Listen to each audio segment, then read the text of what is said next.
Balasan Iran terhadap serangan Israel pada 1 April yang lalu cukup mengejutkan karena ini merupakan serangan langsung pertama Iran terhadap Israel. Namun Iran memastikan bahwa serangan tersebut tidak akan dilakukan lagi jika Israel mengakhiri serangannya. Di sisi lain, Menteri Pertahanan Israel mengatakan bahwa konfrontasi belum usai.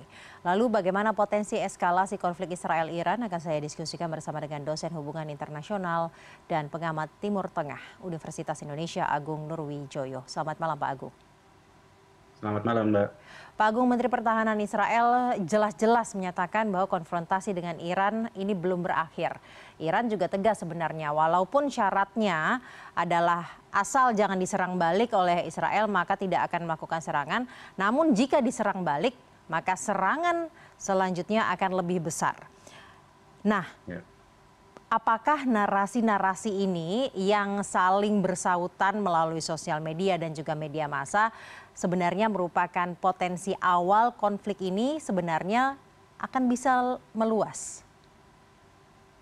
Iya, jadi melihat perkembangan terkini ya Mbak ya, apa yang kemudian dilakukan oleh Iran terhadap Israel ini kan perlu dilihat dalam dua hal.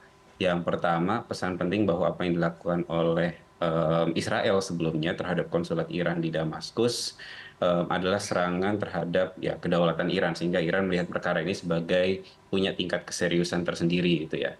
Nah, yang kedua, satu hal yang juga kemudian kita tidak bisa lepaskan dari konteks dinamika yang terjadi di kawasan Timur Tengah adalah eskalasi atau tensi yang kemudian meningkat dalam beberapa waktu terakhir ini, khususnya dalam konteks Iran dengan Israel, ini kemudian sebagai bentuk respon atas ketidakselesaian gitu ya, kekerasan atau genosida yang dilakukan Israel terhadap Palestina. Dan tentu memang dua hal ini kemudian menentukan juga dalam proses beberapa hari ke depan seperti itu. Dan memang kita perlu melihat bahwa aksi Iran ini masih kita bisa lihat sebagai bentuk serangan balasan. Potensi untuk kemudian berekskalasi tentu masih sangat terbuka ya. Tentu itu kemudian akhirnya akan ditentukan oleh kedua belah pihak, baik Iran maupun Israel dalam usaha untuk kemudian menahan diri. Tapi tidak hanya dua aktor ini yang kemudian memainkan peranan sebenarnya, tapi juga aktor-aktor di kawasan Timur Tengah dan juga tidak lupa melibatkan berbagai macam aktor eksternal, khususnya Amerika Serikat dan dalam hal ini juga Cina dan Rusia. Seperti itu, karena memang kalau tidak, satu hal yang kemudian tidak bisa kita pungkiri bahwa apa yang dilakukan oleh Iran ini boleh dikatakan satu aksi yang cukup besar kemudian dilakukan oleh Iran seperti itu. Namun di atas semua itu sebenarnya hal yang kemudian perlu kemudian kita garis bawahi, melihat aksi yang dilakukan oleh Iran pun juga sebelumnya dilakukan oleh Israel, segala macam bentuk kekerasan ini sesuatu hal yang tidak bisa dibenarkan seperti Ya. itu. Itu sih. Pak Agung, kalau berbicara pintunya untuk eskalasi konflik masih terbuka lebar, tergantung kedua negara, Israel dan juga Iran.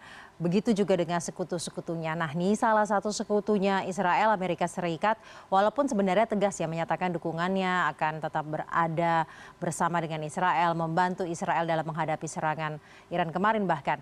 Tapi Amerika Serikat juga menyatakan bahwa dukungannya ini adalah defensif, bukan sesuatu yang ofensif.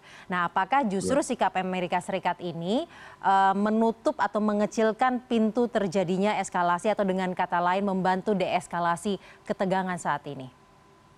Ya, tentu kemudian ini berbagai macam hal yang kemudian kita perlu lihat. Yang pertama mungkin ada juga ada faktor apa namanya Biden menghadapi potensi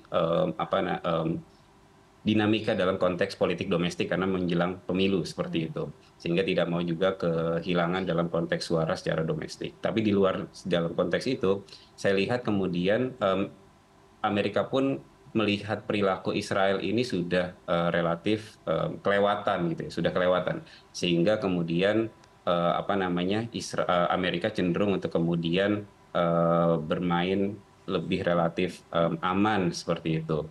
Nah, kalau kemudian akhirnya Amerika Serikat, memang karakternya memang dalam hal ini defensif, itu karakter Amerika Serikat dalam beberapa waktu terakhir pun tidak pernah, khususnya pasca 2003 invasi Amerika Serikat terhadap Irak, relatif Amerika Serikat tidak pernah menerjunkan secara langsung pasukannya di medan pertempuran seperti itu. hanya kemudian mereka bermain defensif yang hanya memberikan sokongan, bantuan persenjataan dan seterusnya.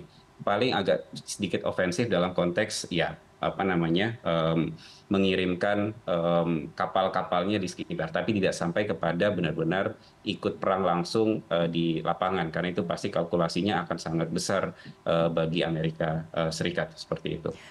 Kemudian Menteri Pertahanan Israel juga sudah menyebutkan it's not over yet. Begitu kalimatnya saya Ya. kutip.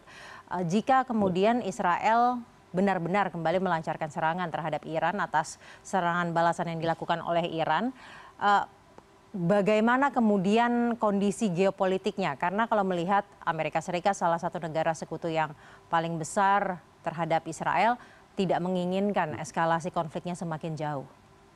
Ya, jadi memang kalau kemudian memang terjadi eskalasi yang cukup eskalasi yang setelah kejadian serangan Iran ini, kalau kemudian adanya revenge atau aksi balas dendam dilakukan oleh dilakukan oleh Israel, maaf, menurut saya itu akan memberikan satu implikasi yang cukup serius dalam konteks instabilitas di kawasan Timur Tengah.